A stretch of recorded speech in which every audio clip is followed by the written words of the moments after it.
This is the Bandai WonderSwan, a Japanese-only handheld released in the year 1999. It's a cool little handheld, has some awesome games on it, but the problem is the screen is god-awful. There's no backlight to it, and you have to have like bright daylight shining directly on it. And so today, what I'm going to do is try and install an IPS screen to make it nice, bright, and ready to play. I say try because I've never done it before, so let's see how this goes. Alright, so here we have the WonderSwan on the table here, and this is the backlight kit, the IPS screen. It's going to have a new screen, a screen protector, and a couple wires and stuff to hook up. But first, we have to get into the WonderSwan itself.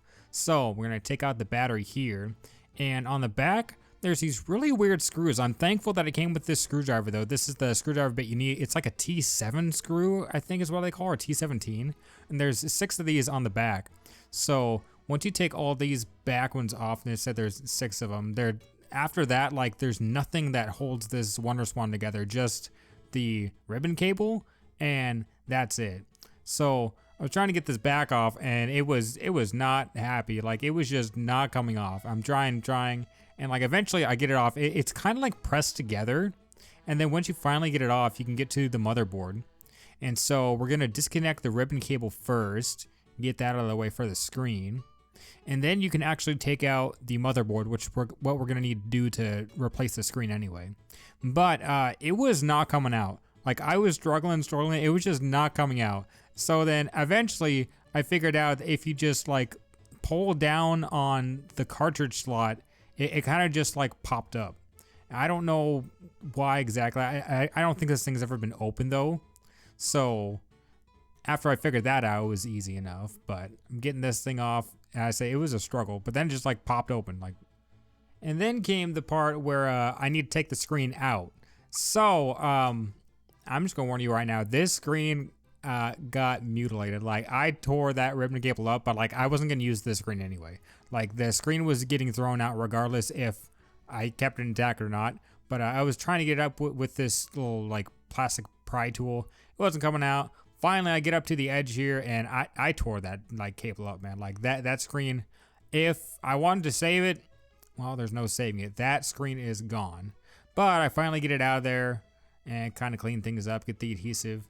And you can see the screen anyway. Like, there's this kind of like burn spot in the middle. Like, it was worn out. It was a bad screen, regardless of if I tore it up or not. So I'm just kind of fixing this on the inside here for the case.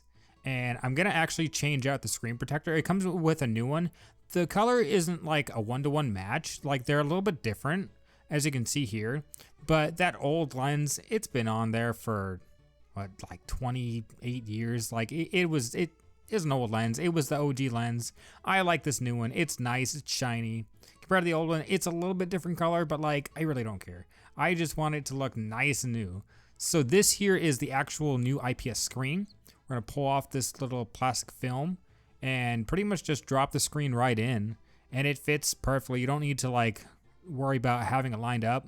I just dropped it right in, and I'm just pressing it down just to kind of make sure that everything is nice and sticked on there. It looks beautiful. Look at that nice back, like nice black display. And so now I have to tint these 2 pads on the motherboard so I can hook up the 2 wires.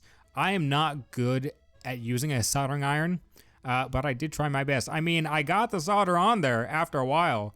I got this side on the left, and then got to get this side here on the right.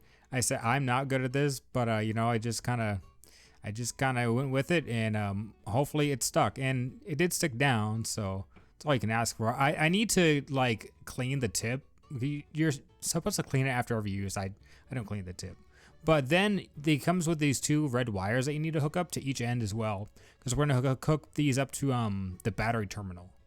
Each end of the terminal to provide the power for the actual screen or the board or whatever. And so after this, there's this little pad up here, and I was struggling to stick this thing on. This little pad, we'll see what it does towards the end here, but this little pad, you need to stick down into the WonderSwan. So I was using the screwdriver, it just wasn't working. So then I was trying to use this little like plastic pry tool, and I just gave out, said wherever it lands is fine. Like, wherever it lands is wherever it lands. So I got it in there.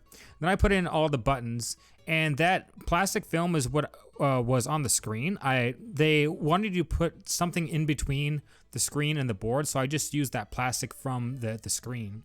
And so once you do everything there, you can put the actual board back in, and you can hook up the ribbon cable, like you see right here. And then we need to hook up those last 2 wires, one to each end of the battery terminal on the bottom.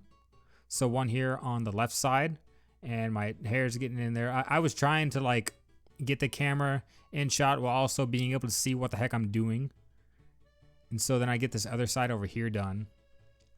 And then after that, we can just kind of put everything back together. You kind of have to run the wires through and around things so that it's not like sticking up, because you don't want to actually put the back on and like crunch the wires and just then it's not going to work. I've done that before with some other handhelds and stuff like that. And so then we're just going to put in the screws and pretty much just hope to God it worked. So we're putting in the battery here, and when I turn on, it was instantly already on, but I see the screen, I'm like, oh no, what's happening? I didn't have a game in though. So once you turn a game in, there you go, it turns right in. So I didn't know that without a game, it just gives you these like jail barred like screen. I'm like, oh no, this is bad. But it seems to work fine. I was very, very pleased. I was like, let's go. This thing over here, it'll change the color of the screen. So that's cool. I like the different colors that you can use on the screen. I like gray and like that like yellow green tint to it. I was just testing out the colors again here, making sure everything works. Everything seemed to work fine. All the buttons work fine. And look at this. We have a brand new, nice looking WonderSwan.